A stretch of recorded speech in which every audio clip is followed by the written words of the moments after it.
मैं एक फ़ज़ूल और नकारा चीज़ हूँ। ना तो कोई मेरी बातों को या मुझे अहमियत देता है और ना ही मेरी कोई इज़्ज़त करता है। ये वो शिकवा है जो हमारे माशरे की हर दूसरी औरत को होता है, अपनी फैमिली से, अपने बच्चों को। लेकिन हम इन सारे मसलों को, मसाइल को कैसे दूर कर सकते हैं? हम अपने ख़ानदान में, अपने बच्चों में अपनी इज़्ज़त कैसे करवा सकते हैं? अपनी बातों को किस तरह से मनवा सकते हैं? आज की इस व्लॉग में मैं आप लोगों के साथ डिस्कस करूँगी, साथ साथ अपना व्लॉग भी शेयर करूँगी।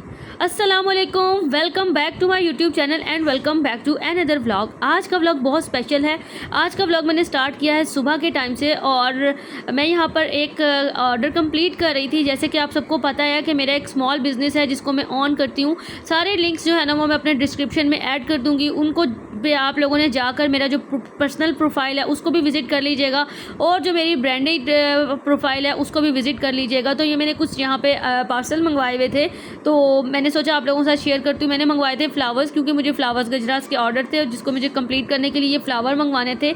लेकिन जब मैंने ये फ्लावर मंगवाए ना तो मेरा दिल टूट गया इसको देख के, क्योंकि एक तो इसके काफ़ी ज़्यादा रफ थे, दूसरा इसके कॉर्नर्स काफ़ी ख़राब थे। खैर इसको तो मैं रिटर्न कर ही दूँगी। ओवरऑल लुक इसका बहुत खूबसूरत है, लेकिन जब नज़दीक से देखते हैं ना तो सारे थ्रेड इसके ऊपर लगे हुए थे। और ये मैंने कुछ फ्लावर्स मंगवाए थे क्योंकि मुझे इयरिंग्स बनाने थे और ये फ्लावर्स मैंने इयरिंग्स में यूज़ करने जो कि बहुत ही ज़्यादा खूबसूरत लगेंगे। इंशाल्लाह जब मैं वो भी बनाऊंगी तो आप मेरे पेजेस को फॉलो कर लेना। वहाँ पे ना मैं आप लोगों को सिखाने के लिए छोटे छोटे से ट्यूटोरियल्स भी देती रहती हूँ कि अगर आप लोग घर बैठ के अपना काम स्टार्ट करना चाहें तो उन ट्यूटोरियल्स को देख के आप लोग अपना काम भी स्टार्ट कर सकते हैं। और अगर आप लोगों ने कुछ बाय करना हो, अपने इवेंट के लिए स्पेशल कुछ कस्टमाइज़ करवाना हो तो भी आप लोग करवा सकते हैं। बस आपको करना ये है कि आपको डिस्क्रिप्शन बॉक्स में मौजूद इंस्टाग्राम के लिंक्स को और फेसबुक के लिंक्स को फॉलो कर लेना। और अगर आप लोग मुझसे पर्सनल कोई बात करना चाहते हैं, कोई मशवरा करना चाहते हैं या कोई ऐसा टॉपिक जिस पे आप लोग चाहते हैं कि मैं व्लॉग में आप लोगों के लिए बात करूं, तो भी आप लोग मुझसे डिस्कशन कर सकते हैं। मेरा व्हाट्सअप नंबर भी पेजेस पर मौजूद है जिस पे आप लोग ईजिली मुझसे रब्ता कर सकते हैं। तो बस अब स्टार्ट करते हैं अब अपने टॉपिक की तरफ। इन चीज़ों से रिलेटेड कोई भी इन्फॉर्मेशन आपको चाहिए हो तो आप लोग मुझसे इनबॉक्स में रब्ता कर लीजिएगा या इंस्टाग्राम पे कर लीजिएगा। मैं आपके सारे क्वेश्चंस के आंसर्स कर दूंगी और अपना व्लॉग जो है मैं स्टार्ट कर रही हूँ और साथ साथ मैं आप लोगों को गाइड भी करती रहूँगी। हमारे माशरे में ना हम हर तरह के लोगों को देखते हैं। मोस्टली हाउसवाइफ जो होते हैं ना उनकी हमेशा से यही कंप्लेंट्स होती हैं कि मेरी कोई इज़्ज़त नहीं है, मेरी कोई बात नहीं मानता, मैं एक फ़जूल और नकारा चीज़ हूँ। और ऐसा हकीकत में कुछ भी नहीं होता। ये सिर्फ हमारी अपनी दिमागी ख़यालात होते हैं जिसकी बिना पर हमें ऐसा लग रहा होता है कि हमारी कोई इज़्ज़त नहीं कर रहा, हमें कोई रिस्पेक्ट नहीं दे रहा। लेकिन अब जो बातें मैं आपको बताने लगी हूँ ना, आई होप सो कि इन बातों पर अमल करके ना आपके ये सारे खदशात दूर होने वाले हैं। देखिए, सबसे पहली बात जो मैं आप लोगों को कहूँगी कि अगर आप इन सब चीज़ों से अपने दिमाग को निकालना चाहते हैं ना तो अपने लिए कोई ना कोई मसरूफियत ढूंढें, कोई ऐसा काम जिसमें आपका इंटरेस्ट हो और आप वो शौक़ से करें। उससे होगा क्या? उससे होगा ये कि आप जब अपने आप को काम में मसरूफ़ रखेंगी ना तो आपका ध्यान नेगेटिव बातों की तरफ या नेगेटिव चीज़ों की तरफ जाएगा ही नहीं और आपका दिमाग सिर्फ़ और सिर्फ उस काम पे फोकस करेगा, अपने घर के कामों को फोकस करेगा। आपके अंदर बहुत सारी चीज़ों में आप देखेंगे कि पॉजिटिविटी आती जाएगी, क्योंकि जब हम अपनी सोच को मस्बत रखते हैं ना तो हमें हर चीज़ पॉजिटिव नज़र आती है। लेकिन अगर हम बैठ के पूरा दिन यही सोचते रहेंगे कि हम फजूल चीज़ें, हमारी कोई अहमियत नहीं है, बच्चे हमारी बात नहीं मान रहे हैं, शोहर हमारे इज़्ज़त नहीं दे रहा या हमें फोकस नहीं कर रहा, तो हम इन सब चीज़ों को सोचने के साथ साथ ना अपनी ज़िंदगी को स्पॉइल कर देते हैं। हम उन पॉजिटिव चीज़ों को नहीं देखते कि जो बच्चे हमारे लिए कर रहे हैं या हमारे हस्बैंड हमारे लिए कर रहे हैं। और दूसरी बात, इज़्ज़त कभी भी कमाई नहीं जाती। इज़्ज़त वो चीज़ है जो आप किसी को देते हो तो रिटर्न में आपको भी इज़्ज़त मिलती है। आपसे जुड़ा हुआ कोई भी रिश्ता हो, चाहे वो फ्रेंड्स हो, कोई भी रिश्ता हो जो आपके साथ मुंसलिक है, जब तक आप उसको इज़्ज़त नहीं देंगे तो आपको इज़्ज़त नहीं मिलेगी। लेकिन बाज़ोकात ऐसा होता है कि आप हर किसी को इज़्ज़त दे रहे होते हो, लेकिन जो रिस्पेक्ट आप दूसरों को दे रहे हो, आप एक्सपेक्ट करते हो कि वैसी रिस्पेक्ट आपको भी मिले, तो वो आपको नहीं मिलती। तो जिसकी वजह से आपका माइंड हमेशा नेगेटिविटी की तरफ जाता है और आप यही सोचने पर मजबूर हो जाते हैं कि हमारी कोई इज़्ज़त नहीं है। और हम इस चीज़ को सोच कर अपने ऊपर इतना हावी कर लेते हैं कि हम डिप्रेशन के मरीज़ बन जाते हैं और बहुत सारे मामलात अपने ख़राब कर लेते हैं। ऐसी सिचुएशन में जब आपको लगे कि कोई आपकी इज़्ज़त नहीं कर रहा, तो जैसे कि मैंने पिछले व्लॉग में भी आपको बताया था कि एक्सपेक्टेशंस किसी ने ना बांधे। अगर आप किसी को इज़्ज़त दे रहे हैं ना तो ये आपका हुस्न सलूक है, आपका आला ज़र्फ़ है कि आप किसी को इज़्ज़त दे रहे हैं। लेकिन अगर वो आपको अगला बंदा बदले में ये रिवार्ड नहीं दे रहा तो इसका मतलब ये नहीं है कि आप इस काबिल नहीं है कि आपकी कोई इज़्ज़त करे चाहे, बल्कि आप बहुत अच्छी हैं, बहुत काबिल हैं। लेकिन बस एक चीज़ जान लें कि जो अगर कोई आपकी इज़्ज़त नहीं कर रहा ना, आप उसके साथ बहुत अच्छाइयाँ कर रहे हैं और वो आपकी इज़्ज़त नहीं कर रहा, तो कमी आप में नहीं, कमी उसमें है। उसके अंदर इतना ज़र्फ़ ही नहीं है कि वो आपकी इज़्ज़त कर सके या आपको वो अहमियत दे सके जिस अहमियत की आप हामिल हैं।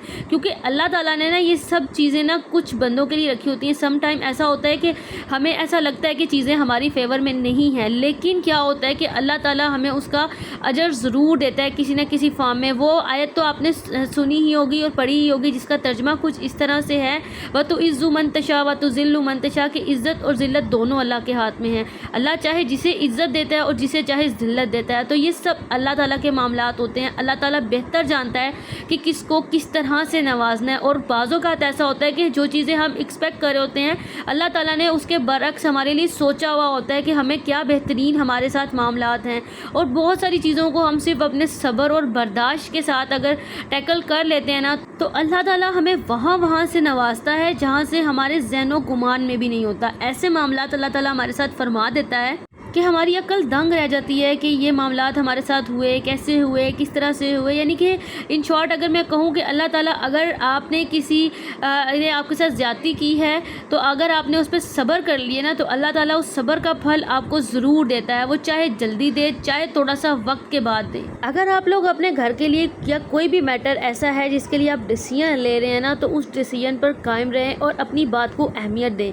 क्योंकि अगर आप ही अपनी बात को अहमियत नहीं देंगी तो कोई दूसरा क्या देगा। जब आप खुद से कोई डिसीजन लेंगी और उन डिसीजंस को बिल्कुल कारबंद रखेंगी और उन पर बिल्कुल फोकस रखेंगी, तो दूसरे भी आपके उस डिसीजन को फॉलो करेंगे। लेकिन अगर आपके अंदर इतनी अवेलेबिलिटी नहीं होगी कि आप खुद से डिसीजन ले सके, तो दूसरों ने आपके डिसीजंस को क्या मानना है। हम औरतों को ना अल्लाह ताला ने ना बहुत ही प्यारी मखलूक बनाया है। हम छोटी छोटी बातों पर खुश हो जाते हैं और छोटे छोटे रवैयों की वजह से हमें लगता है कि शायद हमारी कोई अहमियत ही नहीं है। मिसाल के तौर पर अगर हमारे हस्बैंड अच्छे तरीके से खुश होकर बात कर लेते हैं, तो हमें लगता है कि वाह वाह, हम तो दुनिया की कोई प्रिंसेस आ गई हैं कि हमें इतना अच्छा ट्रीटमेंट मिल रहा है। और बाज़-ओ-क़ात ऐसा होता है कि उसी शोहर ने जिसने आपसे बहुत प्यार से हंस के बात की होती है या आपके किसी फ़ैसले को अहमियत दी होती है, वही शोहर अगर आपको किसी टाइम में किसी बात से मना कर देता है या किसी बात पे आपकी नोक-झोंक हो जाती है, तो हम ये सोचने लग पड़ते हैं कि हमारी कोई अहमियत नहीं है, हमारा शोहर हमारे लिए कुछ करता नहीं है या हमारे बच्चे हमारे लिए कुछ नहीं करते। वो एक बच्चा है ना, अगर वो सारा दिन आपकी फर्माबरदारी कर रहा है ना, अगर वो उसने एक टाइम पे नहीं ना किया, तो बहुत सारी औरतों को मैंने देखा है वो ये बैठ के ना रोना पिटना डाल के बैठ जाती हैं, सोचने लग पड़ती हैं कि भाई हमारी कोई अहमियत नहीं है, हमारे बच्चे हमारी बात नहीं सुनते। वो जो पॉजिटिव चीज़ होती है ना, जिसमें सारा दिन बच्चों ने आपकी बात मानी होती है, उसको इग्नोर कर देती हैं और लेके क्या बैठ जाती हैं कि जी हमारी कोई इज़्ज़त नहीं है, हमारी कोई अहमियत नहीं है। सिर्फ एक नेगेटिव चीज़ को पकड़ के बस फिर सोचना शुरू कर देती हैं, जिससे खुद भी परेशान, बच्चे भी परेशान।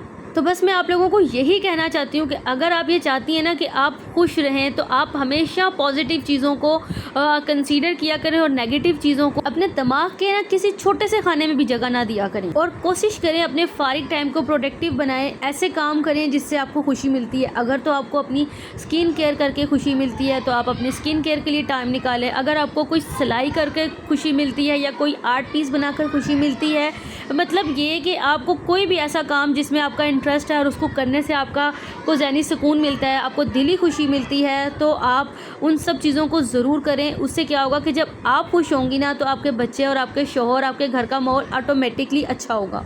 और जब आप खुद खुश होंगी ना, तो आप एक चीज़ देखिएगा कि आपको हमेशा इन चीज़ों की शिकायतें दूर हो जाएंगी कि लोग हमारी इज़्ज़त नहीं करते या हमें अहमियत नहीं देते। क्योंकि ये सब चीज़ें हमारे दिमाग में उस वक्त आती हैं जब हम लोगों से एक्सपेक्टेशंस बांध लेते हैं और हम खुद खुश नहीं होते और हमारे दिमाग में सिर्फ नेगेटिव चीज़ें चल रही होती हैं, शोहर के मुतालिक, बच्चों के मुतालिक, घरेलू मसाइल के मुतालिक।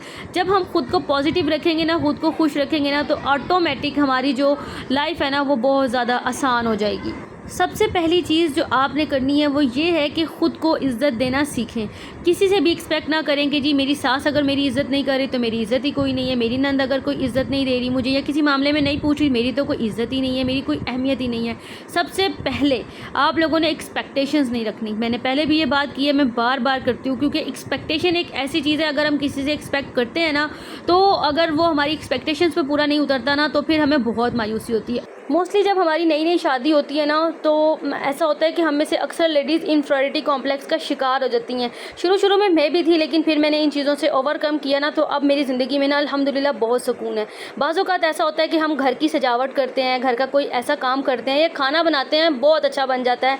अगर घर में 10 लोग हैं ना, तो 10 में से अगर 8 ने अप्रिशिएट कर दिया, 2 लोगों ने अप्रिशिएट नहीं किया ना, तो हम उन्हीं 2 लोगों को पकड़ के बैठ जाते हैं और ये सोचते हैं कि हमारी कोई अहमियत नहीं है, हमें कोई इज़्ज़त नहीं दे रहा, हमारी कदर नहीं कर रहा। हमारे यहाँ ऐसा क्यों सोचा जाता है? हम लोग ये क्यों नहीं सोचते कि अगर 10 में से 2 लोगों ने नहीं सराहा तो कोई बात नहीं, उनकी नेचर ही ऐसी होगी कि वो किसी के काम को पसंद करते ही नहीं होंगे, या किसी की तारीफ़ कर देना या किसी को इज़्ज़त देना या उसको अहमियत देना उनको पसंद ही नहीं है। लेकिन जो 8 लोग हमें इज़्ज़त भी दे रहे हैं, हमारा ख्याल भी कर रहे हैं, उनको हमारी हर चीज़ पसंद भी आ रही है, तो हम उनका ख्याल क्यों ना करें? अगर तो आप चाहती हैं ना कि हर कोई आपको इज़्ज़त भी दे, अहमियत भी दे, तो आपको ना सिर्फ पॉजिटिव सोचने की ज़रूरत है। जब आप पॉजिटिव सोचेंगी तो आपको पॉजिटिविटी मिलेगी भी। अगर आप नेगेटिव सोचती रहेंगी ना, तो मैं आपको बताऊं, अमाल का दारोमदार नियतों पर है। इंसान जैसा सोचता है ना, फिर उसको वैसा ही मिलता है। तो हमेशा पॉजिटिव सोचें, पॉजिटिव रहें, लोग आपकी इज़्ज़त भी करेंगे, आपको अहमियत भी देंगे, आपको ये चीज़ खुद रियलाइज़ होगी।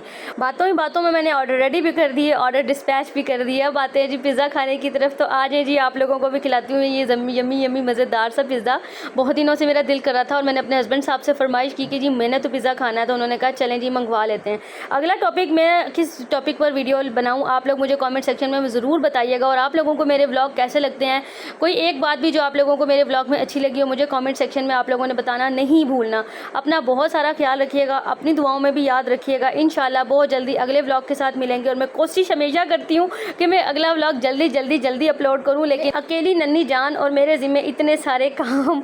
व्लॉग तो मैं शूट कर लेती हूँ हर काम के साथ साथ, लेकिन व्लॉग को एडिट करके वॉइस ओवर करना और फिर टॉपिक को सिलेक्ट करना ना मेरे लिए बहुत मुश्किल हो जाता है। मेरी इस वीडियो को लाइक करके, चैनल को सब्सक्राइब करके, बेल नोटिफिकेशन को ज़रूर ऑन करिएगा। अपना बहुत सारा ख्याल रखिएगा। मिलते हैं अगली वीडियो में, व्लॉग में। अल्लाह हाफ़िज़।